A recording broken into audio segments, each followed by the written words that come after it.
ಶಾಸಕಿಯ ಮನೆಗೆ ಬಂದೇನೆ ಅಕ್ರಮ ಮರಳು ಅನ್ನು ಸಾಗಣೆ ಮಾಡ್ತಾರಲ್ಲ ಆ ದಂಧೆಕೋರು ಅವರು ಬೆದರಿಕೆಯನ್ನು ಹಾಕಿರುವಂತಹ ಘಟನೆ ನಡೆದಿದೆ. ಇದು ರಾಯಚೂರಿನಲ್ಲಿ ಆಗಿರುವಂಥದ್ದು.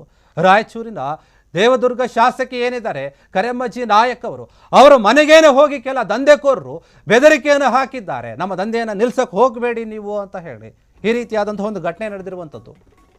ಶಾಸಕಿಯ ಮನೆಗೆ ಬಂದು ಯಾವುದೇ ರೀತಿಯಾದಂತಹ ಭಯ ಇಲ್ಲದೆ ಅಕ್ರಮ ಮರಳನ್ನು ಸಾಗಾಟನೆ ಮಾಡುವಂತಹ ದಂಧೆಕೋರರು ಏನಿದ್ದಾರೆ ಅವರು ಧಮಕಿ ಹಾಕ್ತಾ ಇದ್ದಾರೆ, ಬೆದರಿಕೆಯನ್ನು ಹಾಕ್ತಾ ಇದ್ದಾರೆ. ರಾಯಚೂರಿನ ದೇವದುರ್ಗದ ಶಾಸಕಿ ಇವರು ಕರೆಮ್ಮಜ್ಜಿ ನಾಯಕ್ ಅವರು SPDC ಮೊರೆ ಹೋಗಿದ್ದಾರೆ. ಕರೆಮ್ಮಜ್ಜಿ ನಾಯಕ್ ಅವರು ರಕ್ಷಣೆ ಕೊಡಿ ಅಂತ ಹೇಳಿ ದೇವದುರ್ಗ ತಾಲೂಕಿನಲ್ಲಿ ಯಾವುದೇ ಟೆಂಡರ್ ಕರೆಯದೆ ಅಕ್ರಮ ಮರಳನ್ನು ಸಾಗಾಣಿಕೆ ಮಾಡಲಾಗ್ತಾ ಇದೆ. ಲಾರಿ ಇಟ್ಕೊಂಡು ಮರಳುಗಾರಿಕೆಯನ್ನು ಮಾಡ್ತಾ ಇದ್ದಾರೆ. ಶ್ರೀನಿವಾಸ್ ನಾಯಕ್ ಮತ್ತು ಬೇರೆ ಬೇರೆಯವರು ಅವ್ರ ಜೊತೆ ದಂಧೆ ತಡೆಯದಂತೆ ನನ್ನ ಮನೆಗೆ ಬಂದು ಬೆದರಿಕೆ ಹಾಕಿದ್ದಾರೆ ಅಂತ ಹೇಳಿ ಶಾಸಕಿ ಆರೋಪವನ್ನು ಮಾಡುತ್ತಾರೆ. ಪೊಲೀಸ್ ಕ್ವಾರ್ಟರ್ಸ್ನಲ್ಲಿದ್ದೀನಿ ನಾನು, ಅಲ್ಲಿದ್ದರೂ ಕೂಡ ನನ್ನ ಮನೆಗೆ ಬಂದು ಇವರು ಬೆದರಿಕೆಯನ್ನು ಹಾಕ್ತಾ ಇದ್ದಾರೆ. ಶ್ರೀನಿವಾಸ್ ನಾಯಕ್, ರವಿ, ವೀರೇಶ್ ಗೌಡ, ಅಮರೇಶು, ವಾಸು, ಹನುಮಂತ ಈಗ ಸಾಕಷ್ಟು ಜನ ಇದ್ದಾರೆ. ಅವರೆಲ್ಲರೂ ಕೂಡ ನನಗೆ ಬೆದರಿಕೆ ಹಾಕಿದ್ದಾರೆ. ಅನೇಕರ ವಿರುದ್ಧ ಈಗ ಪ್ರಕರಣ ಕೂಡ ದಾಖಲಾಗಿದೆ, ಕಂಪ್ಲೇಂಟ್ ಕೊಟ್ಟಿದ್ದಾರೆ ಶಾಸಕಿ ಅವರು. ನನ್ನ ಮಾತ್ರ ಅಲ್ಲ, ಅವರು ತಹಶೀಲ್ದಾರನ್ನು ಕೂಡ ಎದುರಿಸ್ತಾ ಇದ್ದಾರೆ. ಅಧಿಕಾರಿಗಳಿಗೆ ಇವರನ್ನ ಎದುರಿಸುವಂತಹ ಧೈರ್ಯ ಇಲ್ದಂತಾಗ್ಬಿಟ್ಟಿದೆ. ಅದಕ್ಕೆ ಸುಮ್ಮನಿದ್ದಾರೆ ಅಂತ ಅನ್ಸುತ್ತೆ.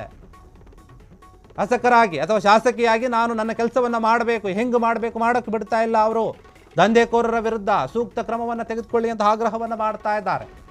ಕಾನೂನು ಸುವ್ಯವಸ್ಥೆ ಎಲ್ಲಿದೆ, ಸರ್ಕಾರದ ಕ್ರಮ ಯಾಕಿಲ್ಲ ಈ ಒಂದು ವಿಚಾರವಾಗಿ ಅಂತ ಪ್ರಶ್ನೆ ಮಾಡ್ತಾ ಇದ್ದಾರೆ. ಕರೆಮ್ಮಜ್ಜಿ ನಾಯಕ್ ಅವರು ಶಾಸಕಿ ಏನಿದ್ದಾರೆ ದೇವದುರ್ಗದ ಶಾಸಕಿ ನೋಡಿ, ಅಕ್ರಮವಾಗಿ ಮರಳುಗಾರಿಕೆ ನಡೀತಾ ಇದೆ, ಅದ್ರ ಬಗ್ಗೆ ಕ್ರಮ ತೆಗೆದುಕೊಳ್ಬೇಕು ಅಂತ ಹೇಳಿ ನಾನು ನಿರಂತರವಾಗಿ ಸದನದಲ್ಲಿ ಕೂಡ ಮಾತನಾಡಿದ್ದೀನಿ. ಅಧಿವೇಶನ ಇದ್ದಾಗ ಆ ಒಂದು ವಿಚಾರಗಳಲ್ಲಿ ಗಮನದಲ್ಲಿಟ್ಕೊಂಡು ಮನಸ್ಸಲ್ಲಿಟ್ಕೊಂಡು ಇವರು ನನ್ನ ಮೇಲೆ ಬೆದರಿಕೆ ಹಾಕೋಕೆ ಬಂದಿದ್ದಾರೆ, ಬೆದರಿಕೆ ಹಾಕ್ತಾ ಇದ್ದಾರೆ.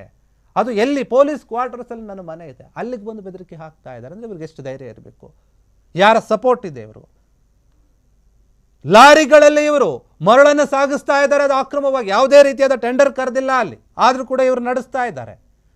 ಅಷ್ಟೇ ಅಲ್ಲದೆ ನನ್ನ ಮೇಲೆ ಆರೋಪ ಮಾಡ್ತಾ ಇದ್ದಾರೆ, ಟ್ರ್ಯಾಕ್ಟರ್ನಲ್ಲಿ ಯಾರು ಮರಳನ್ನು ಸಾಗಿಸ್ತಾ ಇದ್ದಾರಲ್ಲ ಅವರಿಗೆ ಇವರು ಸಪೋರ್ಟ್ ಮಾಡ್ತಾ ಇದ್ದಾರೆ, ಲಾರಿಯಲ್ಲಿ ಯಾರು ತೆಗೆದುಕೊಂಡು ಹೋಗ್ತಾ ಇದ್ದಾರೆ ಅವ್ರಿಗೆ ಸಪೋರ್ಟ್ ಮಾಡ್ತಾ ಇಲ್ಲ ಅಂತ ನನ್ನ ಮೇಲೇ ಆರೋಪ ಮಾಡ್ತಾರೆ, ನನ್ನ ಮೇಲೆ ಬೆದರಿಸೋಕೆ ಬರ್ತಾರೆ ಅಂತ ಹೇಳಿ ಆರೋಪವನ್ನು ಮಾಡ್ತಾ ಇದ್ದಾರೆ. ರಾಯಚೂರಿನ ದೇವದುರ್ಗ ಶಾಸಕಿಯಾಗಿರುವಂತಹ ಕರೆಮ್ಮಜ್ಜಿ ನಾಯಕ್ ಅವರು ಇದೇ ವಿಚಾರವಾಗಿ ನನಗೆ ನ್ಯಾಯ ಬೇಕು ಅಥವಾ ಯಾರು ನನ್ನ ಬೆದರಿಸೋಕೆ ಬಂದಿದ್ರಲ್ಲ ಅವರ ವಿರುದ್ಧ ಸೂಕ್ತ ಕ್ರಮವನ್ನು ತೆಗೆದುಕೊಳ್ಳಿ ಅಂತ ಹೇಳಿ SP ಮತ್ತು DC ಅವರ ಮೊರೆ ಹೋಗಿದ್ದಾರೆ, ಕಂಪ್ಲೇಂಟನ್ನು ಕೂಡ ಕೊಟ್ಟಿದ್ದಾರೆ.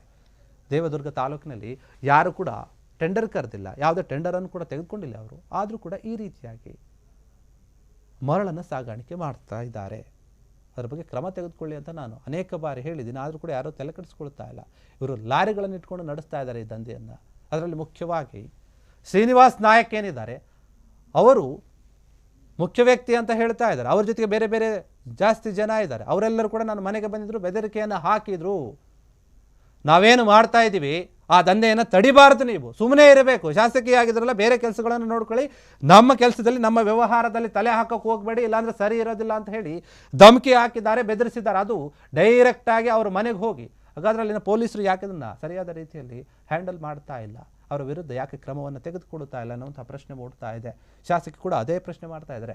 ಕಾನೂನು ಸುವ್ಯವಸ್ಥೆ ಎಲ್ಲಿದೆ, ಏನಾಗ್ತಾ ಇದೆ, ಪೊಲೀಸ್ ಇಲಾಖೆ ಅಧಿಕಾರಿಗಳು ಯಾಕೆ ಕ್ರಮವನ್ನು ತೆಗೆದುಕೊಳ್ತಿಲ್ಲ, ಸರ್ಕಾರ ಈ ಒಂದು ವಿಚಾರವನ್ನು ಗಂಭೀರವಾಗಿ ತೆಗೆದುಕೊಂಡು ಯಾಕೆ ಏನೋ ಒಂದು ಕ್ರಮವನ್ನು ತೆಗೆದುಕೊಳ್ತಾ ಇಲ್ಲ ಅಂತ ಹೇಳಿ ಪ್ರಶ್ನೆಯನ್ನು ಮಾಡ್ತಾ ಇದ್ದಾರೆ. ಪೊಲೀಸ್ ಕ್ವಾರ್ಟರ್ಸ್ನಲ್ಲಿದ್ದರೂ ಕೂಡ ಹಿಂಗೆ ದರ್ಪವನ್ನು ತೋರಿಸ್ತಾ ಇದ್ದಾರೆ. ಶ್ರೀನಿವಾಸ್ ನಾಯಕ್, ರವಿ, ವೀರೇಶ್ ಗೌಡ, ಅಮರೇಶು, ವಾಸು, ಹನುಮಂತ ಹೀಗೆ ಸಾಕಷ್ಟು ಜನ ಇದ್ದಾರೆ ಅವ್ರ ಕಡೆಯವರು. ಅವರು ಬಂದು ನನಗೆ ಬೆದರಿಕೆಯನ್ನು ಹಾಕಿದ್ದಾರೆ ಮನೆಗೆ. ಅವರ ವಿರುದ್ಧ ಈಗಾಗಲೇ ನಾನು ಕಂಪ್ಲೇಂಟ್ ಕೊಟ್ಟಿದ್ದೀನಿ, ಕೇಸ್ ಕೂಡ ದಾಖಲಾಗಿದೆ. ಪೊಲೀಸರು ಯಾವ ರೀತಿಯ ಕ್ರಮ ತೆಗೆದುಕೊಳ್ತಾರೆ ಅಂತ ಗೊತ್ತಾಗ್ತಾ ಇಲ್ಲ. ಅಧಿಕಾರಿಗಳು ಕೂಡ ಈ ಒಂದು ವಿಚಾರವಾಗಿ ಏನೂ ಕೂಡ ಸರಿಯಾದ ಕ್ರಮವನ್ನು ತೆಗೆದುಕೊಳ್ತಿಲ್ಲ. ಯಾಕೆ ಅಂತ ಪ್ರಶ್ನೆ ಇದೆ. ಬರೀ ನನಗೆ ಮಾತ್ರ ಬೆದರಿಕೆ ಹಾಕ್ತಾ ಇಲ್ಲ, ಅವರು ಬೇರೆ ಬೇರೆ ಅಧಿಕಾರಿಗಳಿಗೆ ಕೂಡ ಬೆದರಿಕೆ ಹಾಕ್ತಾ ಇದ್ದಾರೆ ಈ ಒಂದು ವಿಚಾರವಾಗಿ.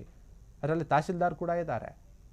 ಇನ್ನು ಯಾರ್ಯಾರಿಗೆ ಧಮಕಿ ಹಾಕ್ತಾರೋ ಗೊತ್ತಿಲ್ಲ. ಹೀಗೆ ಇವ್ರನ್ನ ಸುಮ್ಮನೆ ಬಿಡಬಾರ್ದು, ಏನಾದರೂ ಕ್ರಮವನ್ನು ತೆಗೆದುಕೊಳ್ಬೇಕು ಅಂತ ಹೇಳಿ ಶಾಸಕಿ ಆಗ್ರಹವನ್ನು ಮಾಡ್ತಾ ಇದ್ದಾರೆ. ಅಧಿಕಾರಿಗಳು ಬೆದರಿಸಿ ನಮಗೆ ತಮ್ಮ ದಂಧೆನ ನಿಲ್ಲಿಸಬೇಡಿ ಅಂತ ಹೇಳೋಕೆ ಬರ್ತಾ ಇದ್ದಾರೆ. ನಾನು ಸುಮ್ಮನೆ ಇರೋದಿಲ್ಲ, ನಾನು ಯಾರಿಗೂ ಕೂಡ ಬೆದರ್ಕೊಳ್ಳೋದಿಲ್ಲ, ನನ್ನ ಕೆಲಸವನ್ನು ನಾನು ಮಾಡ್ತೀನಿ ಅಂತ ಹೇಳಿ ಶಾಸಕಿ ಅವರು ಮಾತನಾಡಿದರೆ. ಅದ್ರ ಜೊತೆಗೆ ಸರ್ಕಾರ ಕೂಡ ಇದ್ರ ಬಗ್ಗೆ ಗಮನ ಹರಿಸಬೇಕು, ಸೂಕ್ತ ಕ್ರಮವನ್ನು ತೆಗೆದುಕೊಳ್ಳಬೇಕು. ಯಾರು ಈ ರೀತಿಯಾಗಿ ಅಕ್ರಮವಾಗಿ ಕೆಲಸವನ್ನು ಮಾಡ್ತಾ ಇದ್ದಾರೋ ಅವ್ರ ವಿರುದ್ಧ ಕಾನೂನಿನ ಕ್ರಮ ಆಗಬೇಕು ಅಂತ ಹೇಳಿ ಅವರು ಮಾತನಾಡ್ತಾ ಇರುವಂಥದ್ದು ಮತ್ತು ಕಂಪ್ಲೇಂಟ್ ಕೂಡ ಕೊಟ್ಟಿದ್ದಾರೆ ಈ ಒಂದು ವಿಚಾರವಾಗಿ.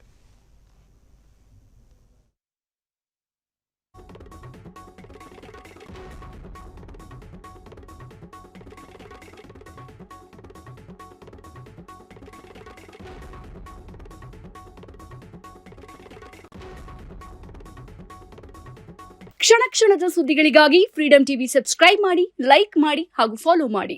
ಹೊಸ ಸುದ್ದಿಗಳ ನೋಟಿಫಿಕೇಶನ್ಗಾಗಿ ಬೆಲ್ ಐಕಾನ್ ಮೇಲೆ ಕ್ಲಿಕ್ ಮಾಡಿ.